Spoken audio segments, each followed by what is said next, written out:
Bueno, pues voy a explicar qué es la energía interna y cómo se relaciona con el calor y con el trabajo.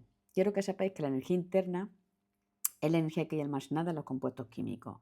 ¿Y para qué necesitamos esa energía? Vale, pues nosotros sabemos que en nuestro día a día necesitamos energía para qué? Pues para cocinar, para calentar la habitación ahora que estamos en invierno y hace frío, y nosotros mismos para realizar nuestras actividades diarias como ir de un sitio a otro, estudiar, pues para todo eso necesitamos energía. ¿Y de dónde obtenemos esa energía? Pues la obtenemos de los compuestos químicos. Pero bueno, esa energía de los compuestos químicos, ¿dónde está? Bueno, pues quiero que sepáis que los compuestos químicos tienen almacenada dos tipos de energía.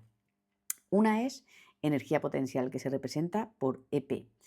Y esa energía es debida a que cuando los átomos se unen para formar los compuestos, pues se sitúan en unas determinadas posiciones. Pues debido a la posición de los átomos y moléculas, eh, tenemos una energía potencial. Y ahora, sabemos según la teoría cinética que los átomos o las moléculas de los compuestos están en movimiento continuo, pues eso da lugar a una energía cinética, ¿vale? Que es la energía asociada al movimiento de las partículas.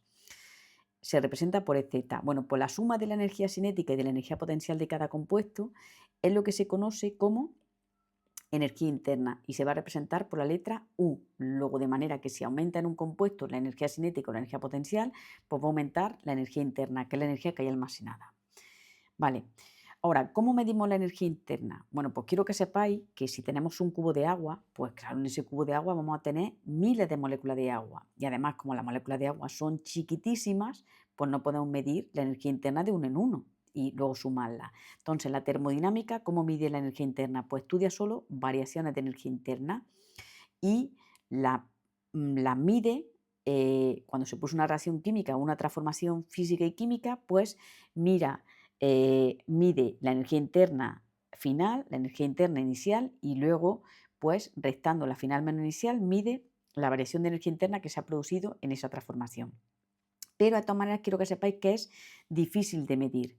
Por ello, como lo que se conoce de la energía interna son variaciones de ella, o sea, solo depende del estado final e inicial del proceso, pues la energía interna es una función de estado, ¿vale? ¿Por qué? Porque solo depende del estado inicial y final del proceso, pero no depende de los pasos intermedios. No sabemos qué se ha producido desde que mezclo la sustancia hasta que se obtienen los productos.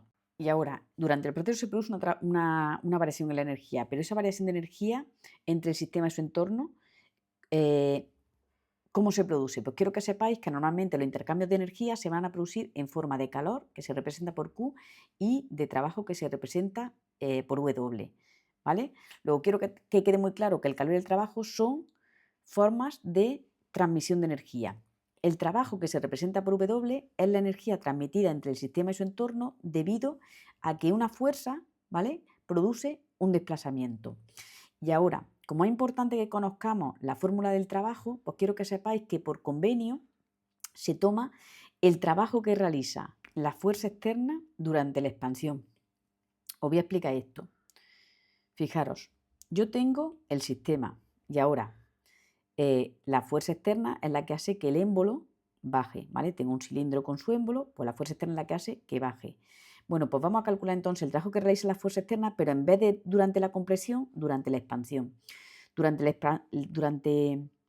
la expansión, pues yo tengo que el trabajo de la fuerza externa se calcula como el producto escalar de la fuerza externa por el desplazamiento, que si desarrollamos ese producto escalar, pues el módulo de la fuerza externa por el módulo del desplazamiento por el coseno del ángulo que forma la fuerza externa con el desplazamiento. Como la fuerza externa viene hacia abajo, la tenemos aquí, y el desplazamiento de la expansión es hacia arriba porque el sistema empuja el émbolo para expandirse, pues el desplazamiento viene para arriba. Luego el ángulo que forma la fuerza externa con el desplazamiento son 180.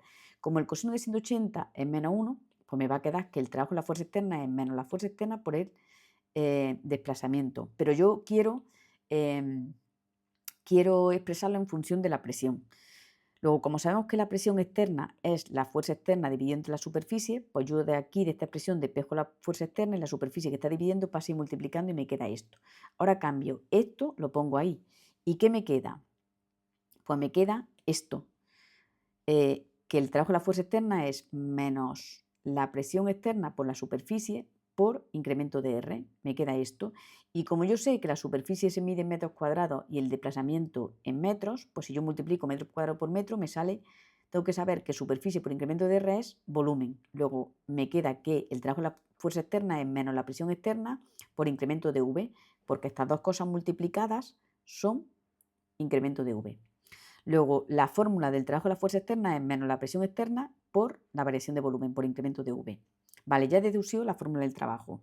Ahora, ¿qué es importante saber del trabajo? Pues del trabajo es importante saber esto.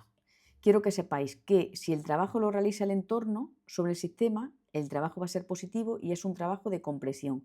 Y si el trabajo lo realiza el sistema sobre el entorno, el trabajo va a ser negativo y se corresponde con un trabajo de expansión. Os voy a explicar esto. Si yo tengo aquí, los sistemas son los cilindros con los émbolos y el entorno es todo lo de alrededor, ¿vale? Es como si consideramos esto, que el entorno es esto, ¿vale? Todo lo de alrededor. Entonces, es como si considero el vaso de precipitado y el laboratorio. El laboratorio es el entorno, que es lo de alrededor, y el sistema es el vaso donde realizo la reacción. Pues aquí pasa igual. Fijaros, si el entorno empuja, la fuerza externa es esta.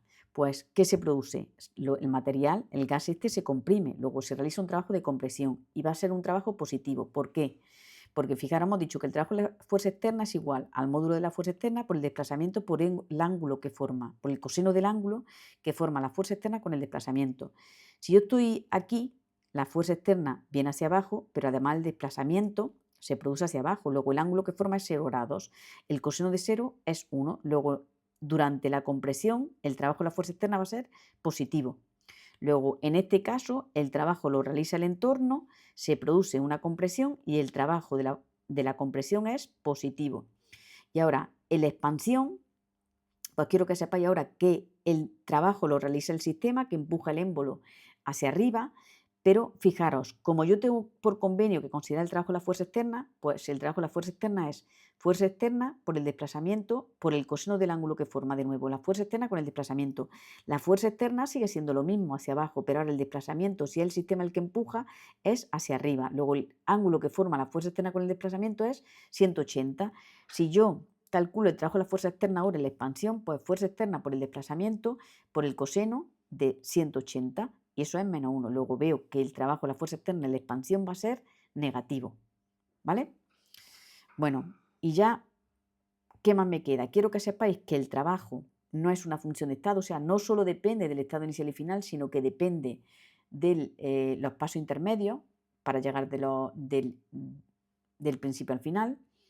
Y vamos a ver lo último, que es ¿qué es el calor? Bueno, pues como ya he dicho, tanto el trabajo como el calor son transferencias de energía. Pues el calor es la energía que se intercambia o la energía que se transfiere entre el sistema y su entorno, pero ahora como consecuencia de una diferencia de temperatura. Ahora, fijaros, y ahora me voy a esto.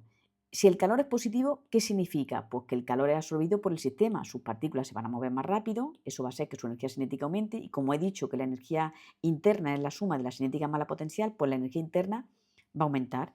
Y si el calor es negativo, ¿qué significa? Pues que el calor es desprendido por el sistema. Si el sistema pierde calor, sus partículas se mueven más lento, la energía cinética disminuye y si la energía cinética disminuye como la energía interna es la suma de la cinética y la potencial, pues la energía interna va a disminuir.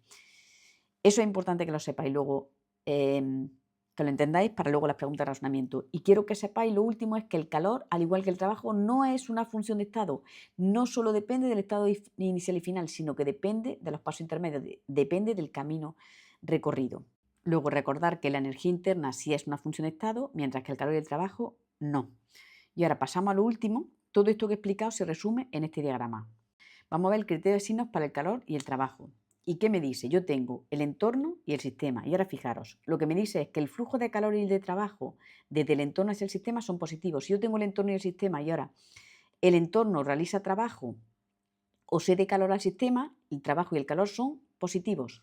En cambio, el flujo de calor y el de trabajo desde el sistema hacia el entorno son negativos. Si el sistema es el que realiza trabajo o cede calor, son negativos. Recordad que si el entorno realiza trabajo sobre el sistema es un trabajo de compresión y si el sistema realiza trabajo sobre el entorno es un trabajo de expansión.